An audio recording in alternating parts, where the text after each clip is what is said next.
Welcome back to On Right Podcast. Here you have Elijah alongside Grant. We're going to dive into a recap of last week's Michigan game as well as the Lions debacle. Then we're going to get into this upcoming biggest game of the Big Ten schedule so far: Michigan versus Penn State, and then the Lions are on a bye, much needed bye, I believe. Mm-hmm. So I'm just going to kind of throw it over to you. We haven't even talked about what team to talk about first, but I'll let you kind of steer it whatever way you want to go. Yeah, well, I think let's dive in. Might as well start on a good foot. Michigan. I think was impressed by this victory. It's always like, I don't know. Sometimes I have to be like, man, like I feel like I'll be like overreacting sometimes because like you watch the game and you're like, man, like you start hearing the commentary and just some of the stuff that's being said, and it's just like, I feel like you kind of feed off of that. But if you look at the box score, we only gave up like 60-something pass yards the second half. And like we've just been doing a great job of just like literally just shutting teams down from defense. Like we did kind of take a little while to like, get into the groove, but they was running their offense. I mean, they was, running trips formations like in the slot. I mean, they, running hurry up, the quarterback threw the ball like 50, 55 times, something ridiculous. I mean, they were really like just trying to keep that tempo. I mean, they saw us, struggle a little bit against Maryland, with that type of offense. So yeah, I think it was another opportunity for us to just sit down on, in the secondary pass rush, they able to get loose. They actually ended up, I think, firing their O-line coach. I didn't know that this week. So, I think it's a solid victory. We're just we're taking care of business. It's not pretty, but I mean, offense look better, and I can say I'm looking forward to this week, just seeing what next step we take. Yeah, no, I'm definitely looking forward to this week. And one thing I'll say about the team is, it's not always the prettiest, but they seem to be. They make the right plays at the right time. The defense steps up when it needs to. When we have to have a drive or get down the field, the offense seems to put it together. They seem to make it work when push comes to shove. So I really do like that about this team. I like a lot. I think we kind of have a good mix on offense. I've been beginning to think JJ's getting a little more comfortable there. They always talk about how many reps he hasn't had. He's really kind of learning on the fly when you all things considered. Yep. And he is really taking he's taking strides every game. Well, obviously it looked sexier early on when he was hitting 40, 50-yard bombs down the field. Yep. But I would say though, he's playing very well versus good Big Ten teams, versus teams that are bowl bound, versus teams that have one of the best defenses as in Iowa. He's every time something comes up to him, he's making the most of it. Yep. Yeah, adjustments to most of it. And I would say there's obviously room to grow there if we're going to make those next couple of steps. And this is one of them this weekend. You got to put together a full game plan here. Overall, I would just say versus Indiana, I'll just touch on a few things. What they were doing on offense was it was interesting because they were running like what would you call it, like a run and shoot? They were kind of like 5 wide, just going very fast. They had us doing something interesting where we were sending like the furthest man out and just to try to play trickeration games and then the side note, just I forgot all about this, how bad the officiating was overall. That was one of the worst officiating games, both sides. I think even in a loss, the Indiana fans will probably have to agree with us that it was just some bad calls. They took points off after commercial breaks. They were huddling up over just very simple calls.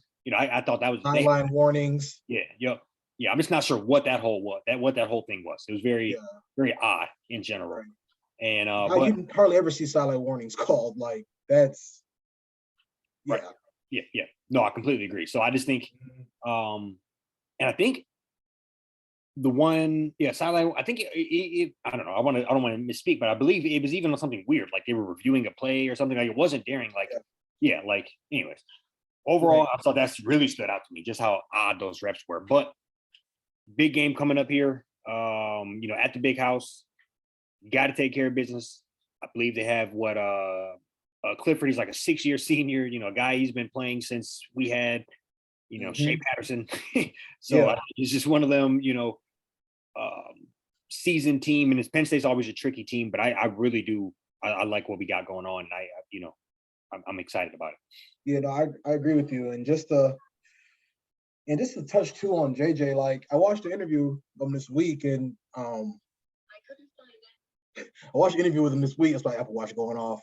He talked about his injury, and he was just saying he's like I'm still getting strength back. He tore his lat muscle.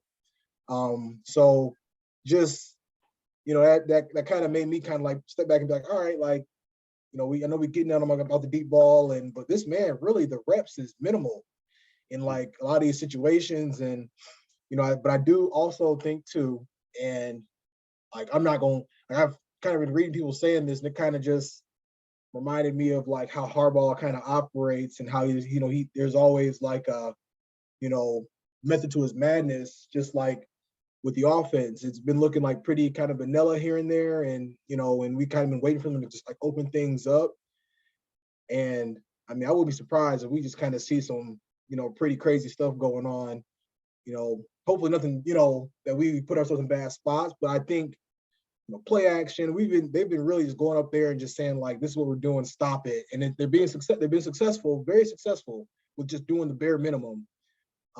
Besides, 2 or 3 drives kind of sputtering here and there, but that happens. I mean, you like winning the Big Ten is hard, so like I think offense is like they're trending in the right direction. And I do feel like, just kind of hearing people saying that and just knowing who he is and just, how methodical he is and how like he has that like NFL type thought process where, everything we're not talking about injuries, we're not doing this, just really like close to the best. So I'm just I'm looking forward to just seeing what happens on offense. And then too, Penn State, their defense is like top 10 in rushing, rush defense, and it's probably gonna be the toughest challenge we see from a defensive standpoint. So I do feel like it's going to be a lot more of having to, work play action and just work, other things from a passing standpoint into the offense. Yeah, no. So nothing goes without the run game. That needs to happen. Absolutely. A very, you got to be able to run the ball at least 25 times. Like that's enough to work. Because I do think you're going to win this game on JJ's arm. I think or legs or whatever it is. I think he'll be the difference maker, and this is why he was named a starter, is for games like this that he can take us up the notch and really solidify this team. So that's kind of what I'm looking forward to. And I agree with you.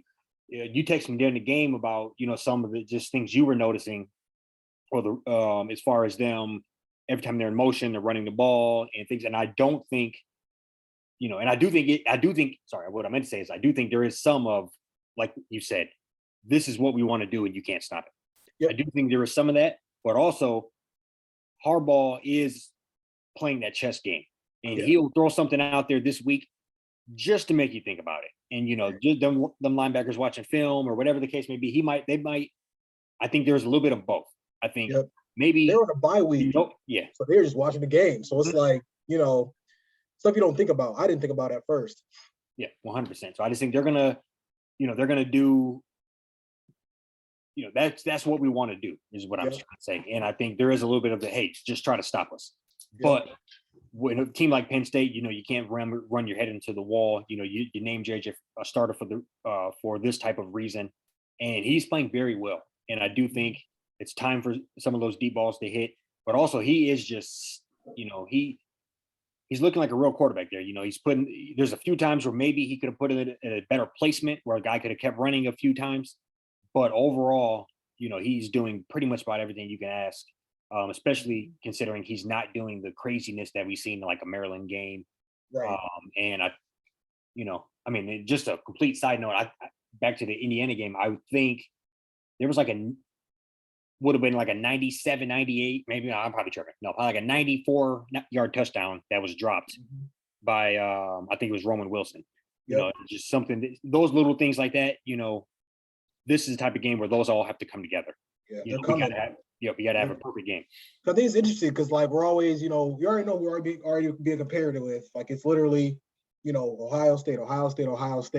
And They're like, yeah, they're humming, they're unstoppable. C.J. Stroud's also a junior, second year starter. Like, and I get it, they do got the freaks on this, on the outside, 5-star receivers left and right, but like, JJ, he's 6 games in, so like, obviously not getting too ahead of ourselves, but imagine him this time next year, like what that's going to look like, as long as he keeps progressing the way that he is. So I think it's just, I just think this weekend will be, very. I think that we're just gonna see, some fireworks here and there. I'm pretty sure we're gonna find a way to open some things up. It's good to see Schoonmaker and Ronnie Bell. They kind of emerging as like, the go-to guys. Cornelius Johnson stepping in there. Andrew Anthony. Like that. I'm hoping we really start to get some of these weapons rolling. Donovan Edwards. Like I think we really gotta get him going because I think he could be like a real serious weapon off the backfield too. Yeah, no, for sure. You not to put you on spot here, do you know what's the status on Eric All? Is he just gone? I think the last thing I read was probably like 2-3 weeks ago. Back injury. They said he kind of maybe like should have did surgery in the off season, but they don't want to rule him out. But it might be something to where he might not be available till just later on in the season. Okay. But that's pretty much it. Yeah, no.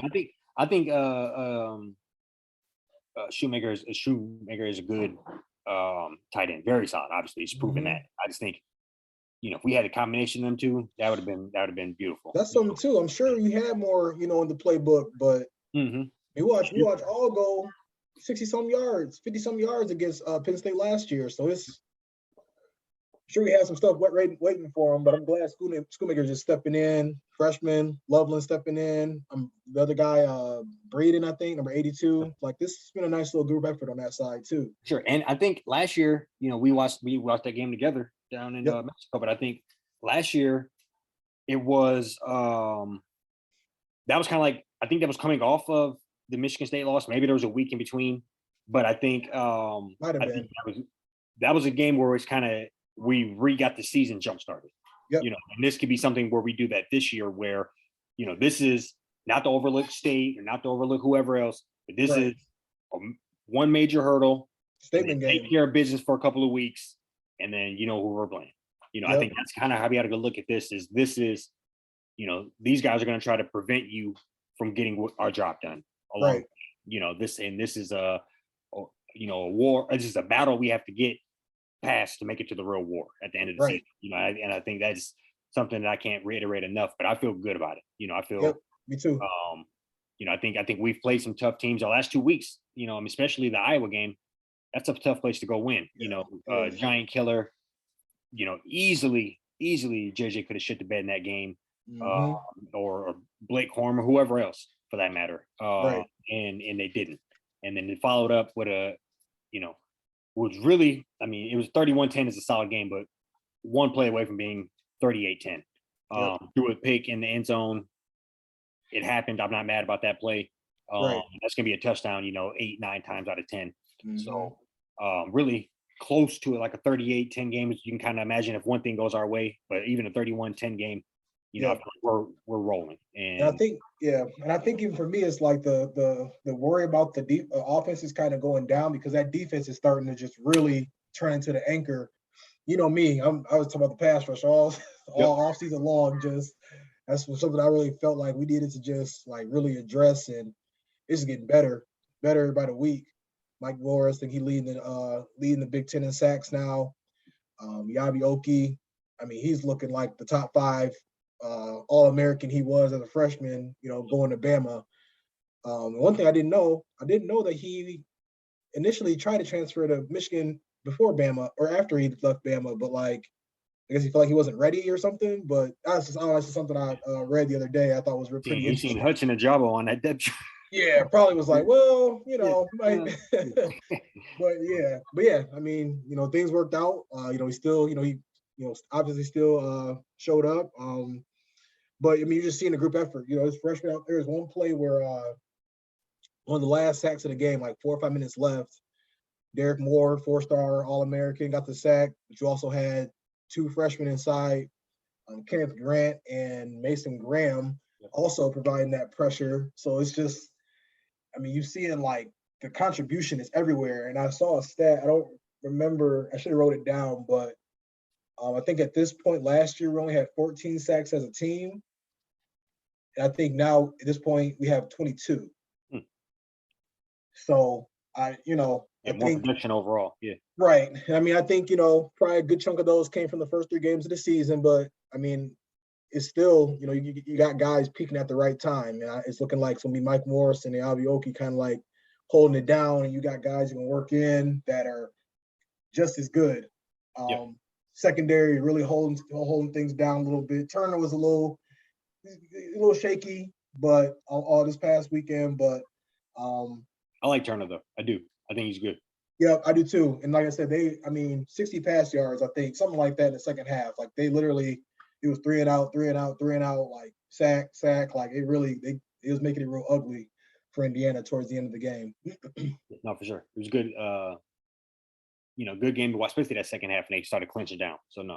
Yeah. So I just think, I was going to ask you score prediction. Just wanted to see what you thought as far as this weekend. Yeah, no, I'm gonna go Michigan 31, Penn State 21. I think we'll get it done. I do think good game, competitive game pretty much throughout, but I think we'll get it done when it matters most. I expect a big game from JJ. Expect Blake Corum to, thing about Blake Corum is you can bottle him up and then boom, one play, 50, 60 yards. He has that in him. So I think, just try to set the tone with the line of scrimmage, and then with JJ's arm defense is I expect to see Clifford on his back a decent amount. Right. Yep. I think I'm gonna say 28-17. And I think today's got a little added motivation. Mike Hart, glad that he's doing well. That was obviously a scary situation. So I mean, they're guys can be fired up and just ready to do their thing. Since he's not not gonna really be available coming up for this game. So I think that what they're really gonna be able to do is just control line of scrimmage. I think they are gonna open the playbook up more and just show some things that haven't been shown yet. Penn State got a solid defense, so, and they got a quarterback that's a 6-year starter, so he got to graduate and to advantage of that COVID year.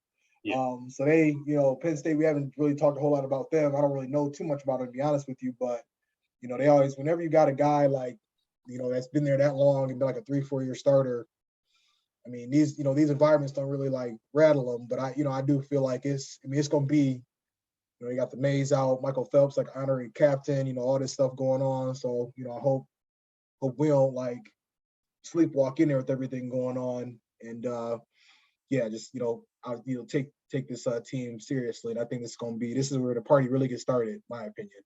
Yeah, no, I agree. Like things really get rolling. So 100%. Yeah, yep. championship next 6 weeks. That's football. You gotta have championship. It's been a tournament now. Yep. Pretty much. This is really where it get cracking. So yeah. Wanted to touch on the Lions a little bit. Really just dive into what happened during the Patriots game. I'll let you kick it off and just see. Yeah, no, I mean, you sounded so depressed as soon as you brought him up. You sounded so what? You sounded so depressed as soon as you brought him up. Yeah, it was literally night and day. It's like, yeah. No, I agree. I agree. You could not be a more different situation from two different football organizations or programs, whatever you want to call them. Just I think I begin to kind of point to the red flags, and even last week, we said we got to be a little more realistic with the team, and that's, I think we were spot on. Being a week early on that, I think a lot of people are beginning to now sound alarms or say that, hey, there's some smoke here, but I think if you were paying attention, there's been smoke for a while, and now there might be a fight. So I think that's kind of how I look at it. It's I don't even know where to take this. I just think it was overall bad game plan. Bill Belichick did exactly what I said he was going to do, and that was expose the team, on offense and defense. 29-0 is just, it's demoralizing. When you don't score a point, you can't get nothing together. and they put up a decent amount. I think that's just overall demoralizing, bad. It's hard to kind of recover from that. Your offense, that was the one thing you can hang your hat on. You were number one in the league in offense, and now that's from number one to zero. I think that's just a quick turn of the light, and I don't really know where you can take it from here. I think the coach is probably on the verge of, maybe I don't want to say losing the locker room. That's kind of a cheesy cliche, but I think, now, it's hard to keep up the same everything. It's hard to buy in, like we were saying back in August. It's hard to buy in to a coach like this when it's not working. That's tough on a player. It's tough on the fan base. Right.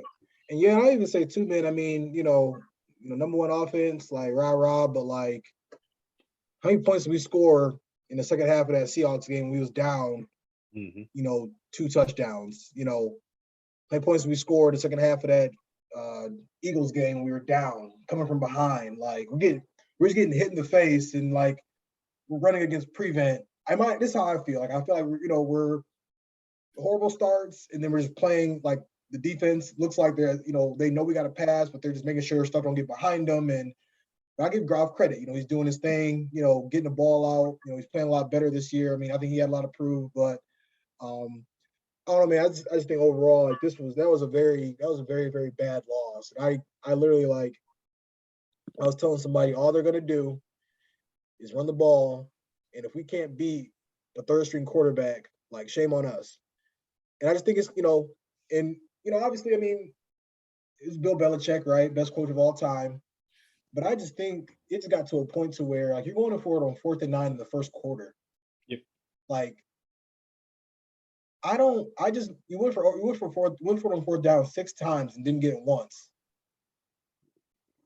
You were just so okay with giving a third string quarterback the ball at like midfield. Yep. Like, and I might have tell you, or I was telling somebody, like, it could have been 52-0 easily if Mac Jones was playing. Just because, like, they're going for it on 4th and giving them the ball back at midfield. Yep. Like, they're like, and that's where I think it's just, you're out there, just you're coached on emotion. I mean, I feel like, to me, that's such a, like, easy thing to just do, is just punt the ball to the third string quarterback, try to pin him within the 10, the 5, and make him go all the way. Like, and if you look at it from this standpoint, they kicked 5 field goals, right? You pin them, you go for it on 4th down 2 times the whole game. You pin them those 4 times. You might be getting the ball back at midfield, and you might be able to go up there and kick field goals. Yep. We signed a kicker and didn't use him because he made an excuse about thinking that we were kicking. At one point, we were down 6-0. And we were kicking to the open side of the end zone, and he thought there was wind. And people are legit saying that there is no wind out there that day. Like, he's just talking out of his ass. Like, it's like literally. Right. And the other kicker didn't have a problem. Like, yeah. Yeah. And like 3 of them was from like 40 yards. I would know. He's on my fantasy team last week. He got me the dub. Dub. Props to him. I mean, I think you're speaking the truth, and I think it's so we go for it our first possession, and right off rip, you're setting the tone. Give him a short field. You could have pinned that guy back, first year starter, and be, let's just be, at the 15 or something. That's an entire different mindset. Making him snap the ball, looking down 85 yards to the field, and then it is getting the ball at like the 45-yard line, where you only need a good, 20, 25 yards to get a field goal. I just think it's laughable. He really does not generally know how to strategize.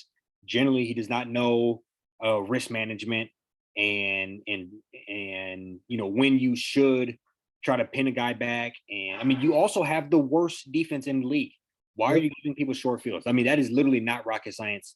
That is, that you got to help. That I tweeted that instantly when we went for it on 4th. I mean, we have the worst defense. Way to help out the worst defense in the league is what I said. I just think it's one of those. How many? We were calling this out last year. How many coaching blunders has he single-handedly caused? I think it was 2 or 3 last year. Yep. And we're up Just to completely losing the game because of that. probably like, at least 2 or 3 this year so far. right. So, if we have a coach that's, a run of the mill NFL coach, we probably have that guy has 6 more victories under his belt at least. Yeah. And that's just with not making mistakes. Right. Let's not consider that he's not also doing any favors for us and making a strategy to go out and win a game. So I just think it's bad.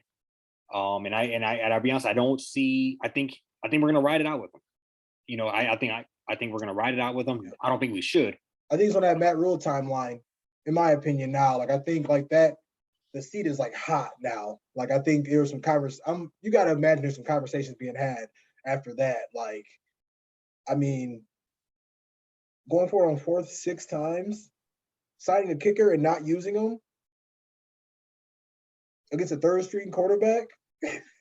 Yeah, bro. Third string quarterback was 17 of 21 for 188 yards. You have the worst defense in the league,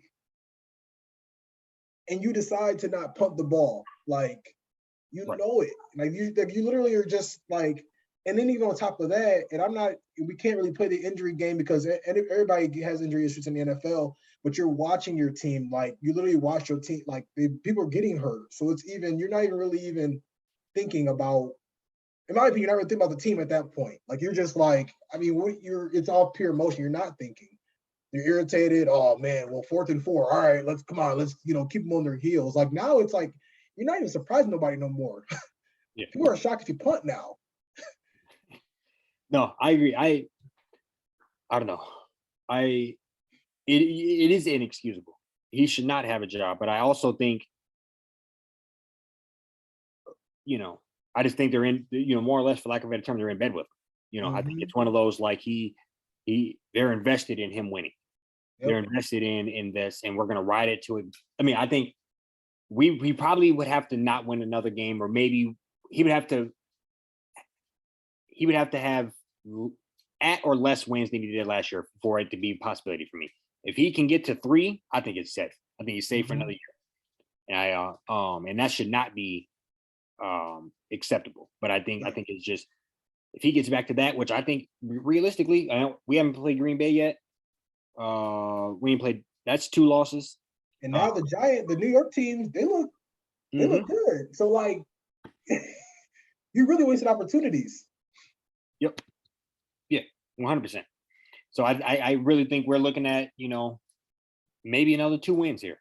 I think, and it's sorry that they're going to ride it out with them, but I think, they can blame a lot. We're going to get another high pick, and rinse and repeat. Yeah, I think. Yeah, because because I also, like I said, I think he's on a Matt Rule type timeline now. Matt Rule, I think he finished 11 and 24, so he had to go 7 and 10 between now and this time next year to have the same record. So like, I think one thing that ain't happening.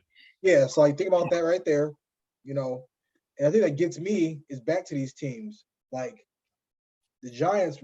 Giants, Jets, Jaguars, dumpster fires. Like last year, like Urban Meyer was, raising hell, and like what I'm saying, like they were bad, and like now they're like, they're 2 and 3, but like they played the Eagles. They played the Eagles tough. Like they beat the brakes off of Chargers. We just watched the Giants beat Aaron Rodgers in London. Watch the Jets. They started off like 1 and 2. Now they're 3 and 2. 0 and 2, or they're 3 and 2 now, or something like that. Like, and I think we've had like a solid draft. We obviously there's still a talent issue there, but it's like, man, like what is, when is it that switch gonna flip?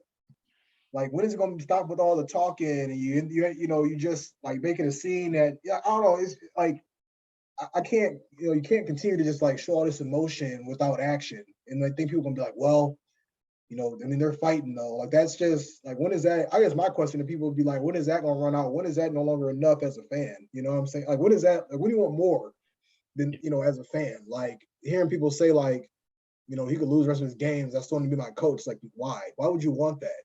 Yeah, as far as I view that as more or less, that's people who that's people who don't know football who thinks Yeah. that. That's what I think. I'm still literally stealing this from somebody, but I think it was Pat McAfee said this back in summer. He was like, talking about the Hard Knocks. He goes, "That's what a coach and like if people wrote a movie about a football coach, that's what they would do write him as is a loudmouth ex-football player, juiced up looking, Yeah. like it's one of them. That's what they would do, and I think, Right. and that's what we kind of want. I think we know what we want. We wanted, people way back in the day, best coach we ever had, they would hate on Jim Caldwell for being too nonchalant, Mm-hmm. just real monotone at the thing. And, he was talking like this, but, and what regardless, I know we both don't hate that, but Right. people hate on him at that. And then we went in and he was Super Bowl champ, X's and O's guy. And then we went and got Mr. Pencil, we got, and then, it's one of them, I think, and then now we're going, and then people made fun of him for being bigger and sloppy. And then what we go do? We went and got pat on backwards. Yeah, we went and got a juiced up coach who actually used to play. And I just think we'll probably now after this get the most analytical dude you could think of, and then try to find us we do the opposite of whatever we have, Yeah, an offensive genius. Just it's like we're just like a step behind on the trends. Yeah, we're copycats. Yeah, we're copycats, and it just ain't working right. We copycat, and then we get, maybe the analytical guy. I can't really think the dude at the Chargers. Let's say Brandon Staley. Yeah. Maybe we should have got him 2 years ago, but we didn't. So now we're gonna go get, some little guy that tries to mimic him, and then it ain't gonna work at all. Right. Yeah. So that's kind of where we're at. It's an absolute shit show. I mean, that's really the way to put it. And I think we got waters, man. It ain't. He said it was the low point. It ain't the low point. I think we're gonna have a lot more embarrassing losses coming our way. A few times. Let's not. I mean, we're gonna get blown out on national TV versus the Bills in front of everybody while we eating. They beat the Steelers 38-3, and they have probably one of the best defenses in the league. My man had the QB had like 280 yards or something at half. Yeah, he was 415. Yeah, he had three receivers with over 75 receiving yards. Just ridiculous. Like, I mean, I don't know, man. Like I said, it's getting to that point where I'm like, everyone's on board. Didn't understand why people are on board. Biting kneecaps just sounds stupider and stupider by the day. Not that it's not cool to begin with, but it's just like, all the show. I mean, that's starting to go out the window. I can just see it. Like I watched the interview today, and I'm like press conference. I'm just sitting there just listening. And I'm like, he's lost. I mean, he's rambling and having people ask the question again because he didn't answer it yet. Dancing around stuff. Yep. How many games does he got to win this year to keep his job? You said 7 and 10 over the next player. So you think he doesn't win no more this year, and I think if he would mess around and win like 2 more games this year, I think there's an outside chance he get fired. And if if the defense just continues to do what they do, like outside chance. I think if he wins like 4 more, 5 more, like I don't 6 and 11, I think they're like, okay, but like next year it's really like, I mean, he might be getting maybe reevaluations like midweek or mid season as far as just depending on where things unfold, because he's lost. And that's the coaching staff is dope. They got all these former players and everything, but I don't see nobody that I really recognize that is, I mean, besides like Deuce, but like that guy that just, kind of holds stuff together. Like it just feels like everybody's kind of just, I could be wrong though. I don't know. Like what I'm saying? I just feel like he's just so lost, and there's like he doesn't really have any like. If the offense doesn't work, or let me backtrack. I've been hearing people say Ben Johnson might be the guy, offensive genius, like you said. But if the offense doesn't work the rest of the year, then I think that goes completely out of the window. If they don't finish top 10, we're gonna hire the offensive genius, 11th, 20 ranked offense in the league or something, but so I think if they don't finish top 10, then I think that we have a lot of question marks regarding that. I personally don't believe in him as a coach, but I've been hearing people on Twitter and podcasts talk about that. But outside of that, I just can't see this football team at their current state putting together that many more victories. I still think we'll have the sacrificial lamb in Aaron Glenn. That'll probably buy him a little more time, but I think I'm personally done with this like this as a whole. I just think it's crazy. I never really bought in, but it's one of those things where you can just go out there and lose, but you can't go out there and get demolished and cost yourself the other. That third string quarterback first start, you got to be in that game. You got to be like, it's a no brainer. You got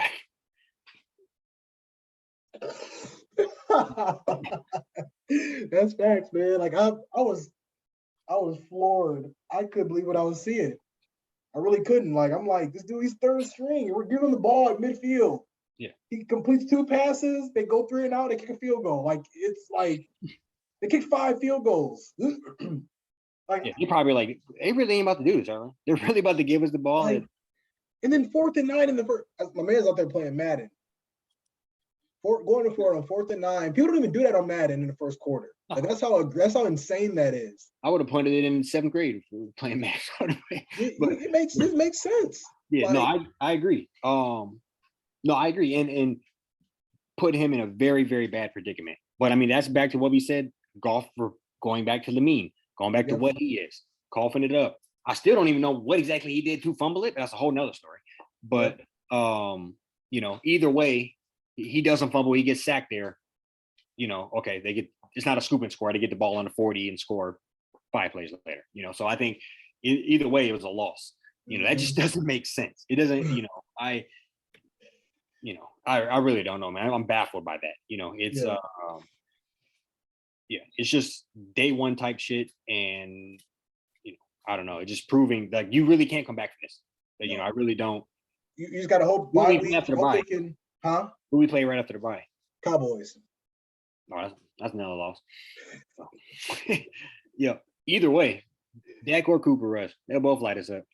Yeah. Cooper Rush is 10 times better than Zappy. Yeah. That's what's crazy. Yeah. Yeah. So no, man. I know we'll dive back in, see other developments as the the bye week progresses, but hopefully we can start, hopefully Swift can come back. Hopefully get back healthy. You got guys coming off IR. Yep. Hopefully Cox can show up again. I think I think Pascal, like that DN they drafted, I think he might be ready by like mid-October. They got some guys just like some defensive players. So, we hope everybody, all being said, everybody get healthy. Hopefully get Swift back, get St. Brown back more healthy.